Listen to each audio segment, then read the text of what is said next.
the word that is trending all over the social media, decluttering. Ala, welcome. Welcome to the show. I'm super excited to have you here. Let's dive in and explore. So first of all, let us know, what exactly decluttering means. But it's usually clearing out your space. And I was curious. And then I realized this cannot be sustainable. In today's episode, we are diving into something that affects every single one of us. The word that is trending all over the social media, decluttering. We will help you to clean up your space, not just the stuff in your house, but the stuff in your head. You know, that thoughts that not allows you to sleep whole night, that to-do list that never ends, that messy drawer with the full of random cables. And we will figure out how to live lighter and brighter. But don't worry, without losing your favorite coffee mug. I'm your host, Shifa, and joining us today's guest, Ala Al-Radi, who is here to help us to clean our space and our mind so that we can sleep better and even smile more. So grab a cup of tea and take a deep breath and let's begin. Ala, welcome. Welcome to the show. I'm super excited to have you here. Let's dive in and explore. Thank you, Shifa, for having me and for reaching out. I really looking forward for this talk and we hope to have fun. So first of all, let us know, what exactly decluttering means. All right. So there is no set specific definition for decluttering, but it's usually clearing out your space, your environment for the things that doesn't serve you or doesn't add value to your life. And that means a lot of things for you. And you will get to know what does it mean for you, what are the examples, and we'll dive in more. I want to know, when and how did you came across this decluttering concept? Yes, it has been a journey. I came across it first in 2018. The trend was minimalism, and I was curious. I think I saw a video about it on Oprah or some platform, and then I did some research. And the concept was easy, but very meaningful and powerful to clear our space from everything that doesn't serve you. And they see a picture of two guys just only wearing black and they have empty apartment. They sold everything and they travel around the world to spread the language, spread the message of minimalism. Back then, I used to work in a company. We were in the second floor of a mall. It was an outlet mall. So every day during our break and by the end of the day, we come across all of these stores and a lot of people just carrying bags and bags of clothes. And then I realized this cannot be sustainable. I cannot join them. I cannot come every day and spend all the salary that I'm getting. Shopping. Shopping. And I said, first I need to resist the need to buy and accumulate stuff. And it was the perfect timing for me. Then I started now to walk around the mall and not have the feeling that the need to buy and gather things. And this message came full back circle in 2020. It was the lockdown with COVID. Everybody was stuck at home with all the things that you already accumulated throughout the day. And back then, people told you to do challenges, to exercise, to journal, to do practices that support your mental health. So I started this 30-day challenge for decluttering, where every day you throw one item equal to the day. So in day 1, you throw one item, day 2, throw 2 items, day 3, and so on until you reach day 30, where you throw 30 items. Okay. It starts easy, but with every day it gets so challenging. And that's when I shared the story for you, and you felt like it's really interesting story. We need to talk about this. Yes. So I did this challenge and I started to talk about it and share it with other people and share with my friends. And my friends joined me, and one friend, she lived in one studio apartment. And she told me, Ala, what can I throw in one room? And surprise, surprise, by day 30, she came and she said it was life-changing. I feel lighter. I feel more in peace and control about my space and my room. And that is the message. And the message is very simple, but very powerful. And we would like to explore it with you a lot. That's really wonderful. Everybody can relate to this because when it comes to decluttering, it's very tough, from where to start, what the first thing you should throw. And as you told about the challenge, 30 days challenge, that is really fun also, I think. Yes. Yeah, and it will come to you slowly, small step you have to take. So it will be easy, I guess. Exactly. That's really good. Yes. Why does decluttering matter so much?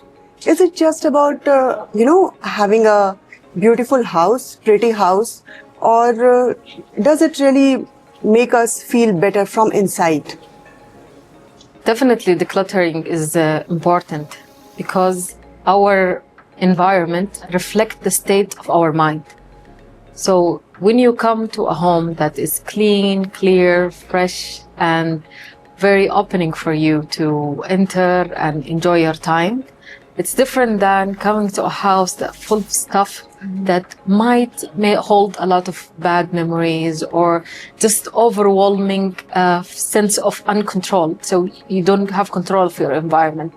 This sense of uncertainty and overwhelming about the stuff around you, it takes a lot of your mental space and your mental clarity. And then it makes you build up the stress from when will I ever get rid of this? When can I clean? Or when can I get to relax and enjoy my time? Or what if someone came today to visit me? How can I just run all over the place and try to clean randomly? So decluttering is really important. Oh, that's wonderful. And it's really happened. When the house is full of mess, dirty, it's not cleaned, on the same day, in the same day only the guests will come. And we are like, why? That happens. We often seen, whenever people hear the word decluttering, they jump to, clean their personal space or their house or their office, whatever. They never think about their mind, because according to me, I think we should first declutter our mind. Mental decluttering is more important than physical decluttering. What do you think? Yes, that's a great point. There is two types of decluttering. It's the physical decluttering, your environment, your space, as you mentioned, your room, your house, your closet. And there is the mental decluttering. And it's really good because nobody think about it clearly. So mental decluttering, imagine this, having a long to-do list that's endless, or having ideas that always repeating itself in your brain, negative memories, negative ideas, or commitments that you had to other people that it's having a burden on you. You cannot seem yourself that to make. Or sometimes it feels like open tabs. Imagine like in a computer, if you have multiple tabs open in your space, the computer or the phone crash down. Yes. So imagine this is in your brain, having projects that you started, that you never finished, and you keep just pushing back. This is kind of decluttering of your mental space.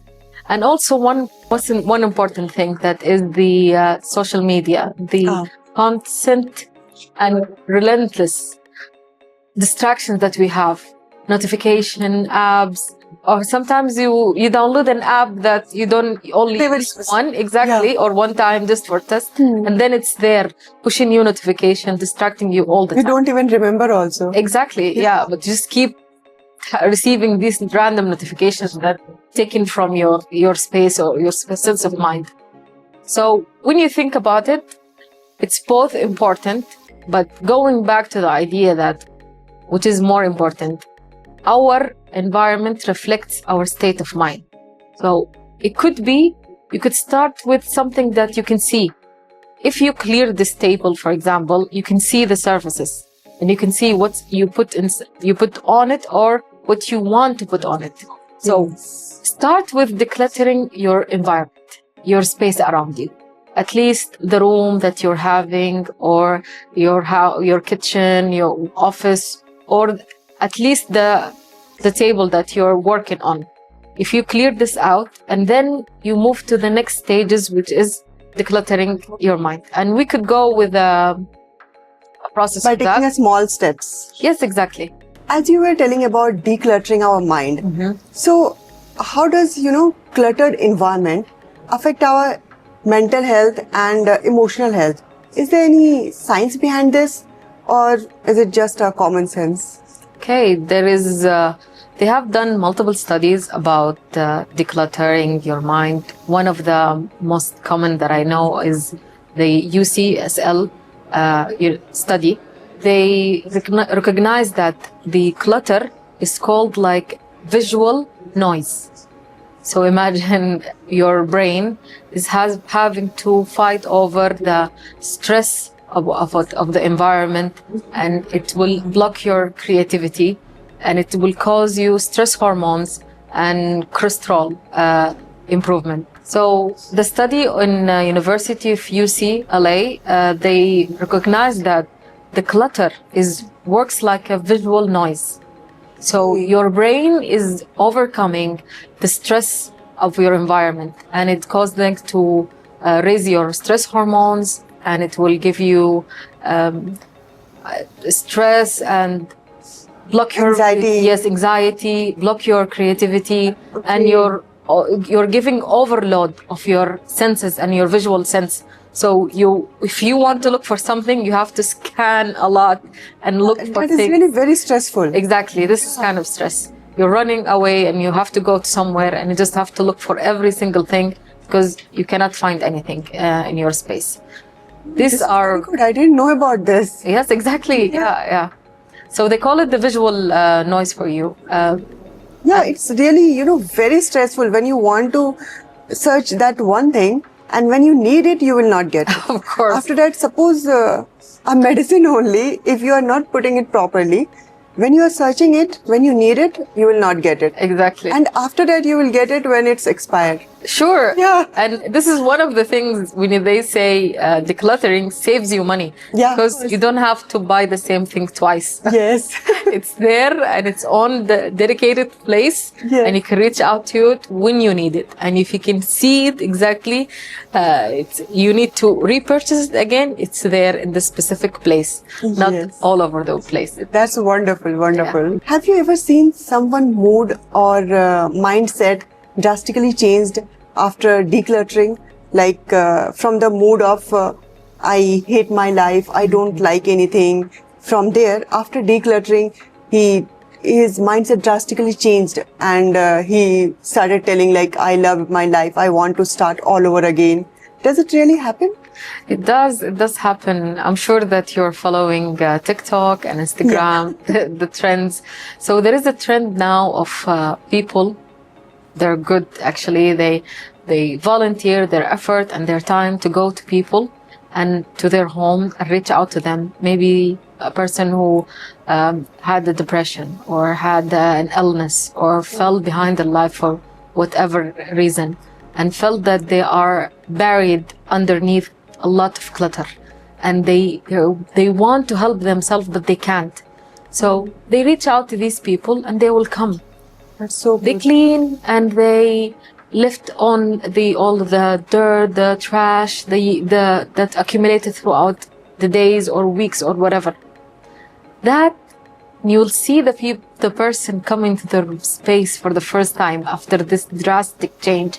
They're full of hope, they're full of life, they feel lighter, they feel that the burden has been lifted from their hand, and it's very refreshing, and it's motivating not only for the people who are doing the cleaning, but even for the viewers, the followers, and that's why the trend is keep going now. And before, when I started this journey, I used to watch the documentaries, and one of the documentaries, there is a guy whose mother has passed away. I left the house full of clutter. It was a lot, buried cartons and bags of magazine, trash, food, And it would be also bad if you have a cat or something living with you in the house. I can feel how heavy it felt for the guy.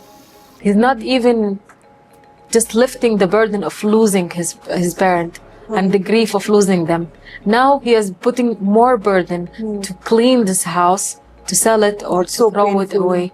It's so painful. Imagine you put this burden on other people who love you. And that would be the last memory that they see of you.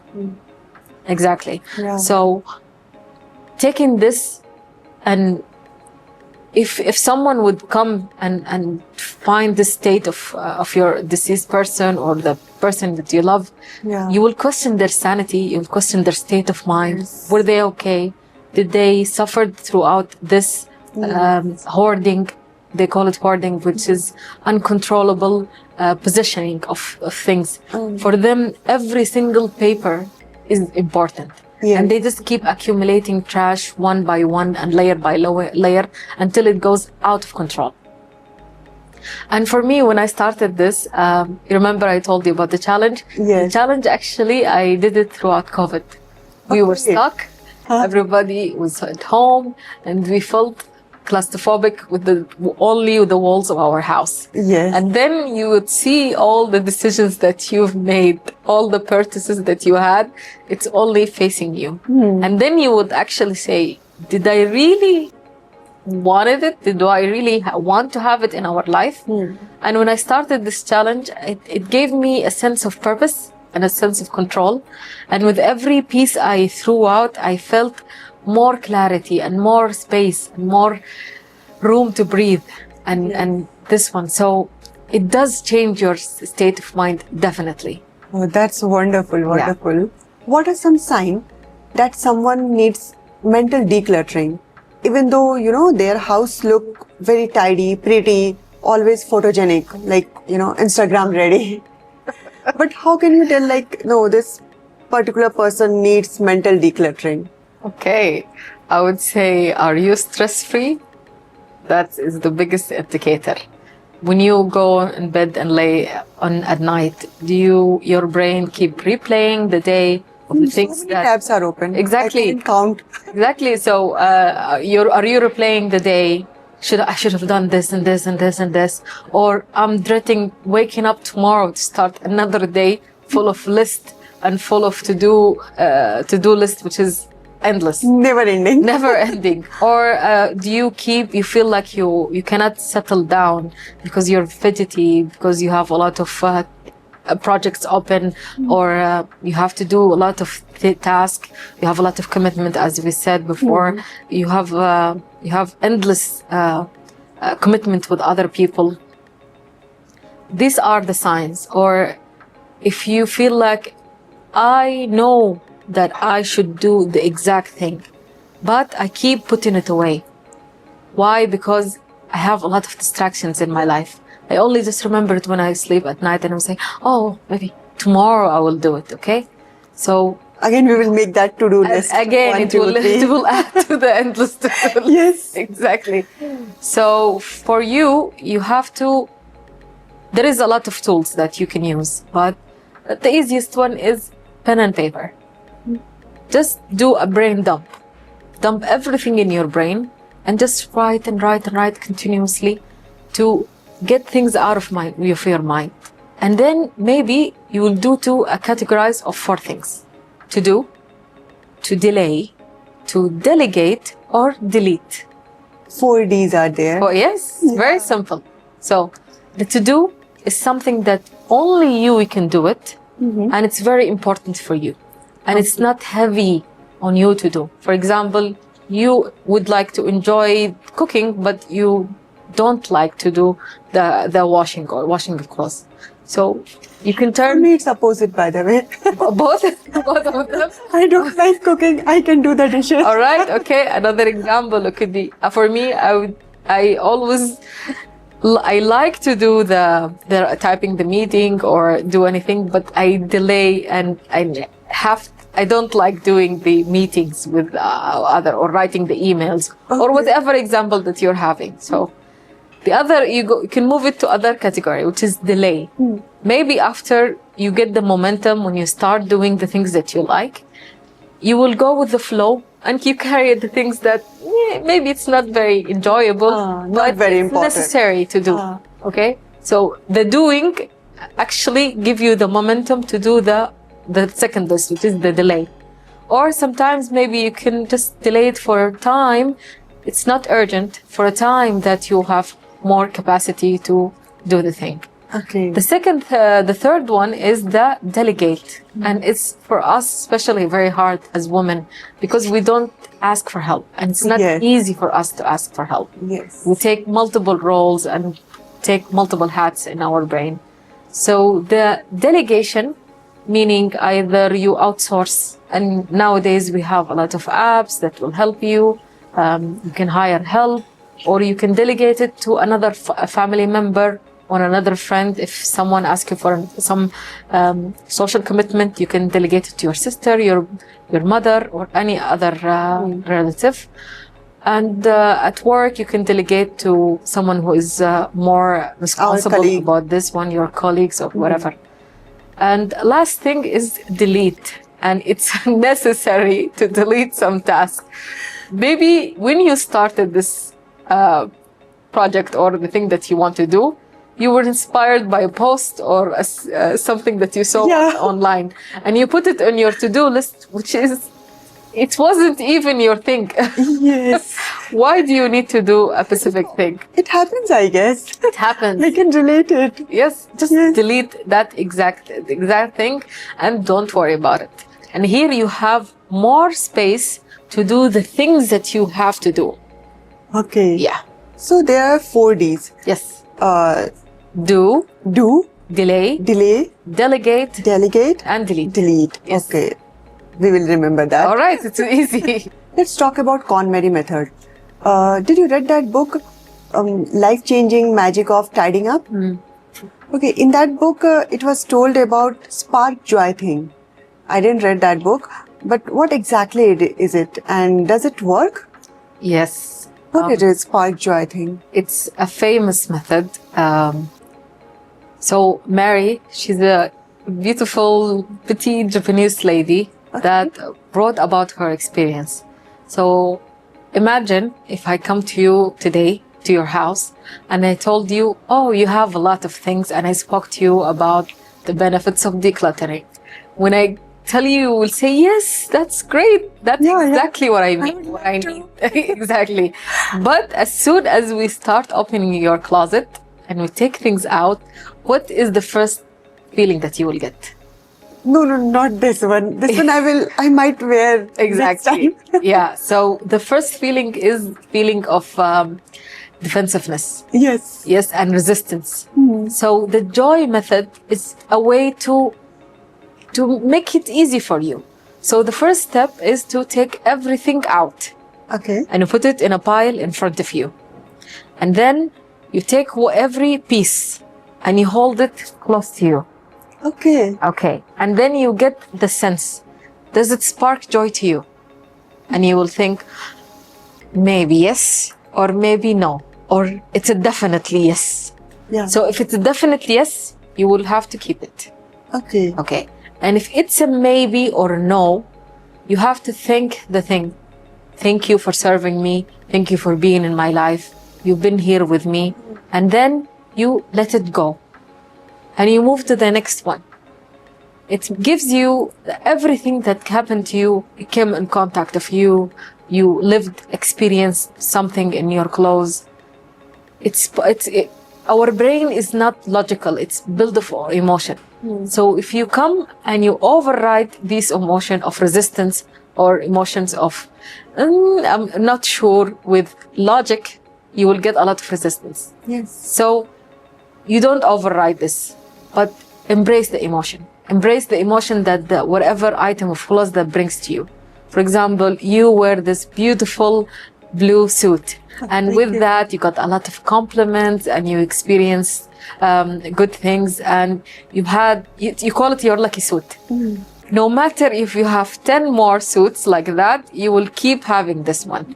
But the others, maybe it was the opposite experience.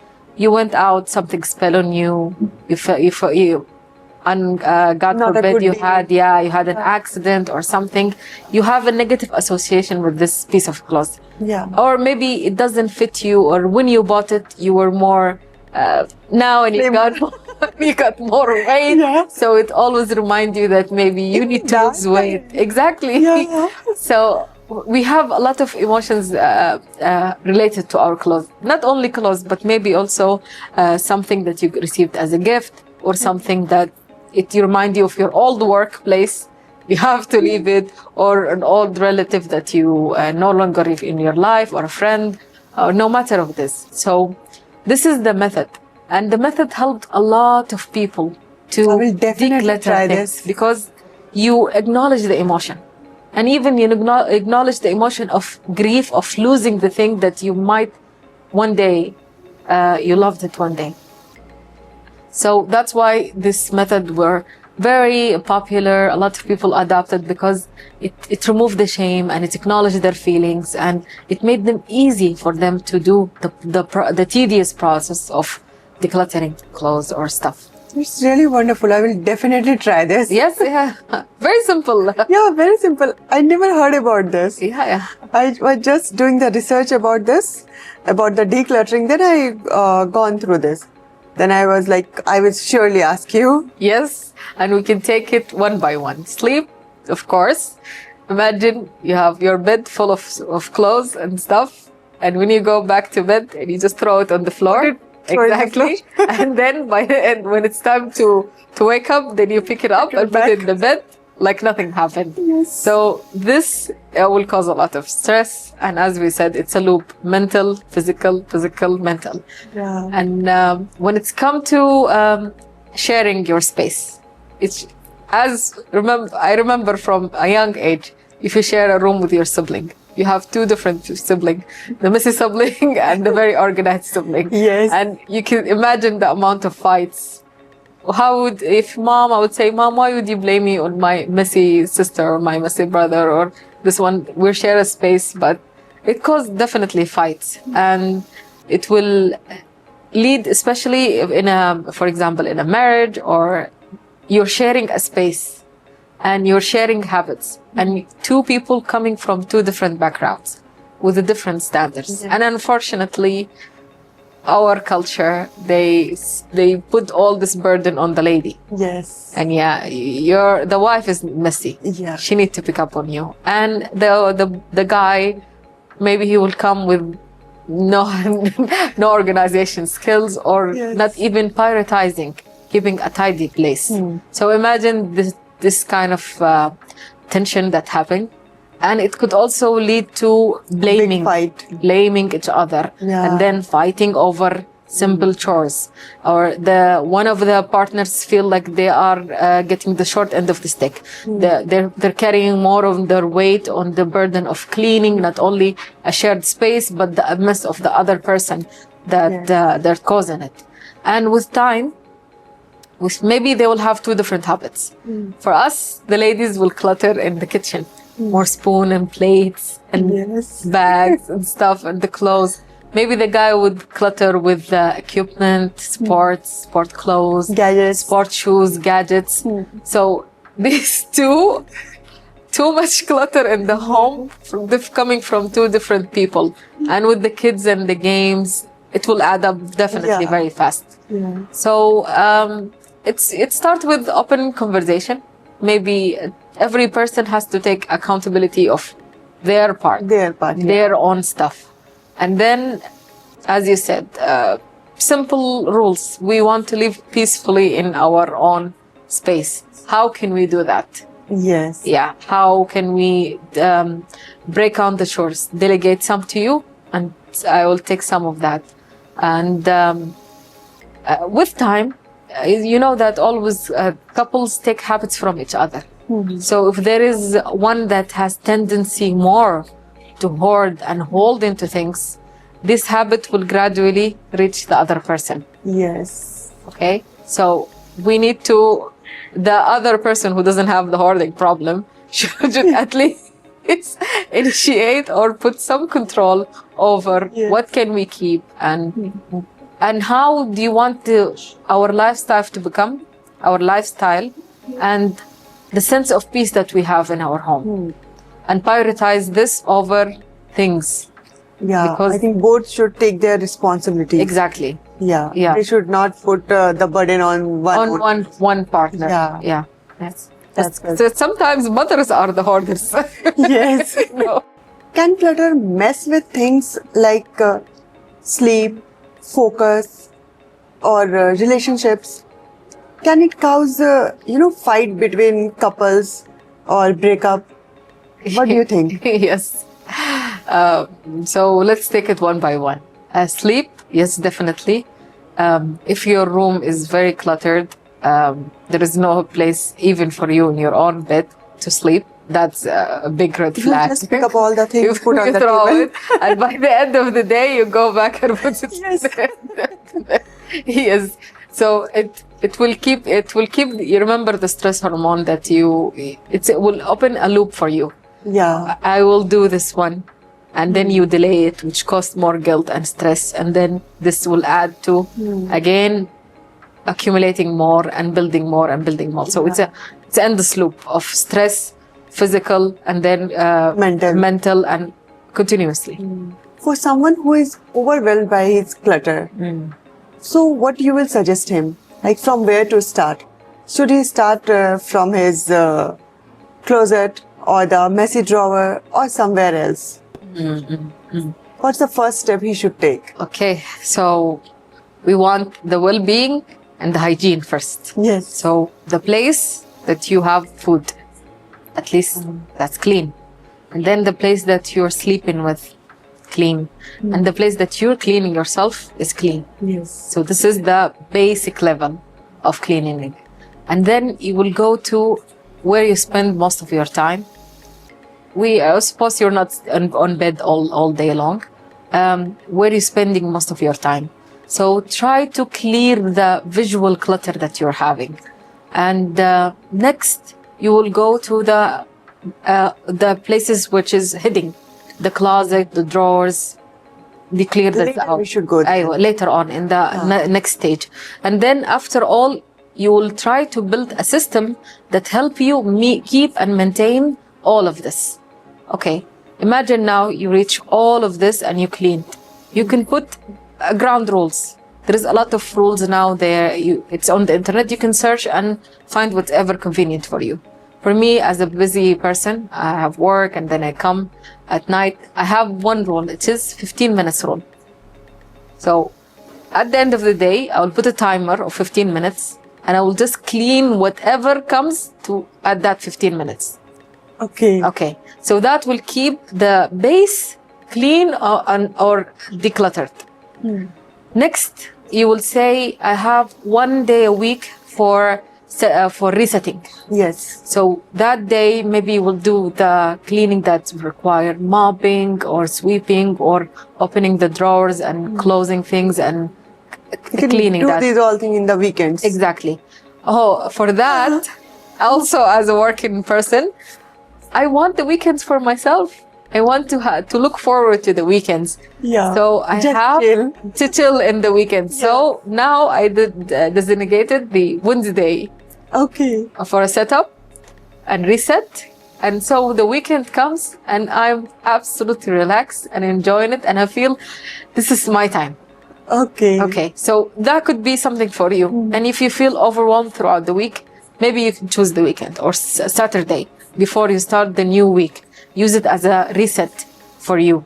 And then you can say, you can take small challenges, just like the challenge. You can do 30-day challenge of throwing things, or take 10-day challenge, or say This will things that- definitely work, I guess. Yes, The challenge one. the challenge, yeah, because you feel like you're making a game of Yes. of throwing things, and it's help you build the habit of decluttering. And this one, or maybe you will say this is categorize it with a category. For example, this is clothes day. Maybe this is the skincare, or put it with your schedule.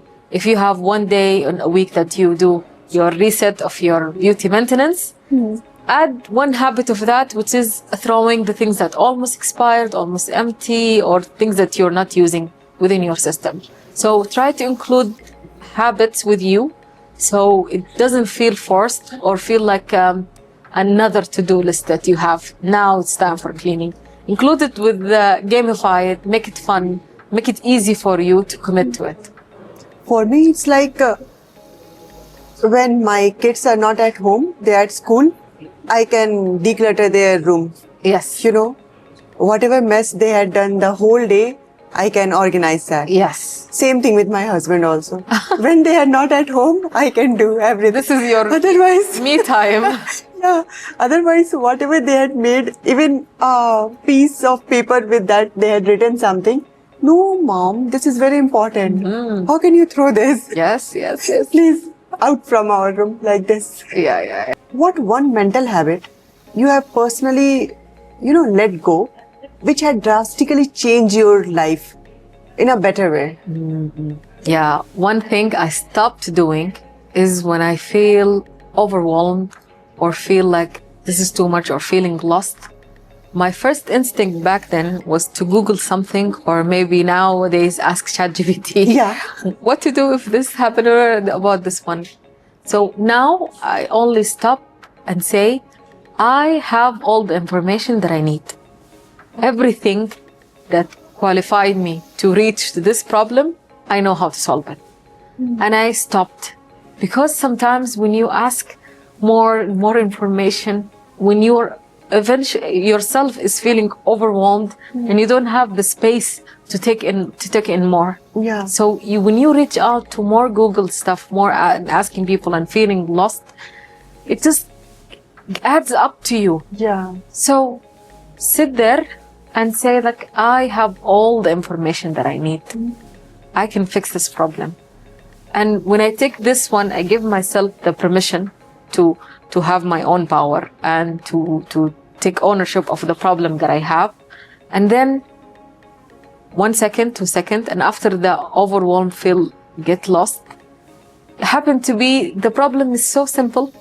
It's just the mindset. You feel blocked, and then you know the answer. Or the problem, it doesn't have a solution. Sometimes some problems just require time.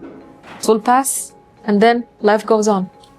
But if you feel and you stress about every single thing, and you feel like you're running in a loop of problem, solution, or feeling lost, this could snowball to you, and you end up in a place that it was even worse than what you started with. Yeah, that's truly relatable, Yeah. Nowadays, it's like too much. Even though we are feeling anything, even though we are feeling bored, let's go to ChatGPT and talk. People use it as, people now use it as therapy. Yes. Sometimes even like I'm thinking what to do. Let's do chit chat with ChatGPT. Just how are you doing and all that stuff. And it always agrees with you and tell you, oh my God, this is the most brilliant question ever. How did you thought about this? And then will dump you with words endless. And you feel confused even before asking the question. Yeah, because every time when you will ask the same question again and again, it will give you the different answers. Yeah. That's really confusing. Exactly. Yeah. So if you take all your guidance from ChatGPT or from Google, and where is your own personal campus? Where does it lead you? It leads you astray. But if you know yourself and you know where you want to go or what's your personal guidance inside you, and you take that and question this one, you'll reach the answer that you need. So this is the question. This is really amazing. I really like this one. Yes. I will definitely try this. Yeah. What one item you found super hard to let go? And what does it teach you about emotion, memory, or something weird? Yes. So everything that may be a gift from someone that you truly value, or something that holds a memory, sometimes or something sentimental items, it's very hard to let go. Yes. So for me, it's the things that I helped create or I helped build, or a drawing or something that is personal for me. And the most thing that it's very difficult for me to let go of was my notebooks. I'm a very writing or journaling person. I write a lot for work, for my personal life, and I take a lot of challenges with journaling, gratitude journal, and with the beginning of every year, I decorate it with stickers sometimes, and I take it as an art project. Okay. So, do you remember the challenge that I told you? It was one of the things. It's the last item that I have. I had a box full of notebooks. Okay. So these notebooks, some of them were filled with work notes, phone numbers, random meeting minutes, and things that actually doesn't have any space in my life, and I don't need it. But it felt like it was a partner with me. It's Yes. someone who went through this difficult time, Listening to you, always understanding listening you. to you. Yeah. Yes. So it was very difficult for me. And when I finally had to do it, I started opening, and then I was like, how did I? At that time, I felt like this is the end of the world, or this is very something big, and I can't overcome. And I can see like I overcome this, and I don't need the physical reminder that I overcome this. Exactly. And whatever the lessons that I needed, and it's in this notebooks, I already have it because I embodied it, and it's went through and become part of my journey. And I don't need this physical reminder with me. So I started throwing some of the notebooks.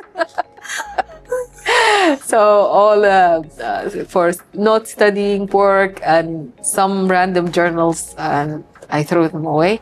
And I kept the one that actually sparked joy to me, and I kept some. Yeah. So it was very difficult. From this, I can truly relate. I'm also a journalizing person, like always writing everything. I have so many notebooks, diaries, and everything. And when you were telling, like you had seen something you had written few years before. Exactly. So I had done so many things, because when I am so much stressed, so much full, I keep on writing. And I think like these are my, best friends. They listen to me. They doesn't judge me. Yes. And after that, I never go through them, like what I had written, when I had written, what is all that, but I keep them. It happens. And I loved one of the therapy method. They say write and then burn the letters. Yes. It feels like you. But we write and keep and it. we keep. Yes. So I thought to myself, actually I did it. I took all the empty papers and I burned them. I thought maybe it could cause some relief. I don't know. And I want you to tell our listeners about your, while decluttering these notebooks, you found something. Yes.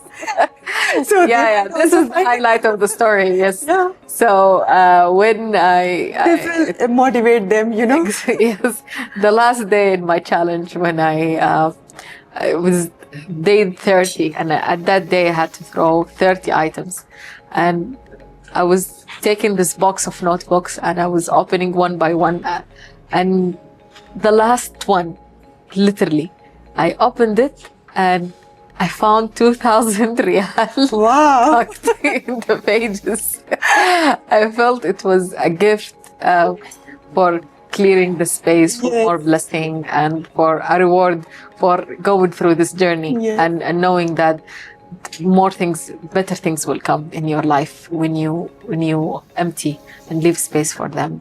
So maybe by the end of this, you will find treasures.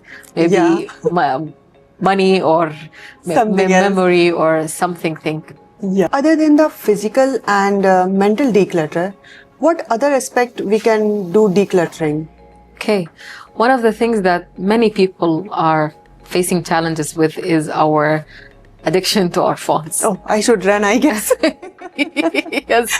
So there is a concept of digital detox. Yes. So you can either do social media detox, or you can filter whatever the apps on your phone and delete. And you put boundaries to your usage of them. So social media detox, maybe in some months, or take 30-day and delete Instagram. It's a challenge even for you, Yes. of course, for all of us. For me personally, I deleted TikTok and Twitter because Yeah. you cannot control your time with that. Yes, yes. So that's very difficult. they're very difficult, Yeah. and I can feel the resistance and the need to keep up with people, keep up with the trend, what's going on with you. But all this time it takes from the things that really matters to you and the work that you have to do. So I said I can control myself in this and this, but I know I don't have self-control when it comes to TikTok. So I deleted it. You can do that. Or maybe you can say, I'll put myself a limitation for 1 hour, 2 hours of social media. And then, Otherwise, you can put your phone in the drawer. yes, I do sometimes. I actually. it's good. Yeah. Silence it and put it in the Yeah. drawer. Or you can do, you turn off all the notification. Believe me, this takes a lot of your mental power. Yes. And it's a constant distraction, and this distraction will make you, now the people speak about our focus span is getting lower because of this social media and because of this ad. And do you sometimes feel like after you finish 2 hours of doom Reel scrolling, Yeah. they call it doom Yeah. scrolling, do you feel lighter or you feel heavier after you finish? Heavier, obviously. Heavier. Why? Because it's a roller coaster of emotion. Some real that makes you happy and inspired. Yeah. Then the second one is very sad Emotional. and emotional, and you see suffering of other people. And the next one is, oh, I bought 10 things today, and you push you to the Yes. need to buy more.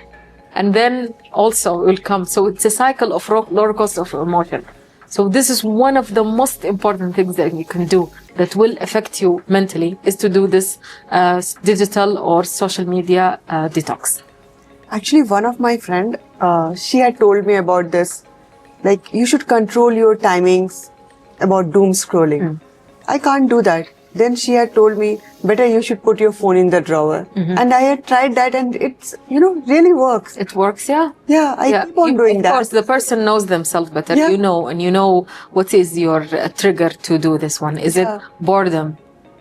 Is it feeling you're stuck at home? So you want something to distract you. So these kind of things, know your trigger, what makes you want to reach out to your phone. Or is it mainly just a mindless habit Yes. that you have, is to hold your phone and walk away with it. So replace this gradually, or force yourself. I like forcing myself or challenging myself. Yes. So I like your challenge for putting a drawer. My personal is delete the app. Yes, just delete it. No Just blocking. delete it. Yes. Well, that's it for today's episode. Thank you so much, Ala, for sharing your powerful insights and expertise about decluttering. We really, really love it. And I really appreciate the time you had given to us. Thank you. Thank you so much. I really enjoyed our conversation, and I hope it was light for you and the message reached your audience, and it inspired them to take small changes or take ownership of their space. And even if they felt like it's too much, they start small, and the journey doesn't end. You will not reach to a perfect situation. Perfect. Exactly. It will never be perfect, because you will sleep at night and then wake up and do the same thing again. So simplify it for you. Take whatever habits that you liked here, or research it. It's a lot of resources now to help people, and ask for help. That's the message. Ask for help. If it's too much, ask for other people to help you with this. And yeah, the journey never ends. Thank you. Thank you so much. Until next time, stay clear, stay light, and keep creating space for joy. I'm your host, Shifa, signing off.